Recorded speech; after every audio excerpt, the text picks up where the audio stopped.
السلام عليكم ورحمة الله وبركاته، ومرحبا بكم في فيديو جديد على قناتكم المغرب الجميل. إبراهيم دياز يتألق في 12 دقيقة ويتفوق على ثلاثي هجوم ريال مدريد أمام أتلتيكو بيلباو.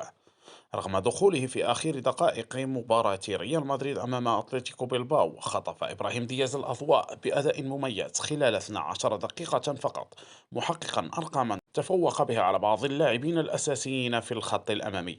وجاءت إحصائيات دياز كالتالي: لعب 12 دقيقة فقط، فاز في 4 التحامات بنسبة 100%، قام بمراوغات ناجحة، استرجع الكرة مرتين، سدد كرة واحدة على المرمى، بلغت دقة تمريراته 88%، حصل على تنقيط 7.5، متفوقا على بيلينغهام، رودريغو وفينيسيوس. هذا الأداء أكد مجددا قيمته داخل المجموعة، وهو ما يفسر تمسك جماهير ريال مدريد به ورفضها فكرة رحيله عن النادي.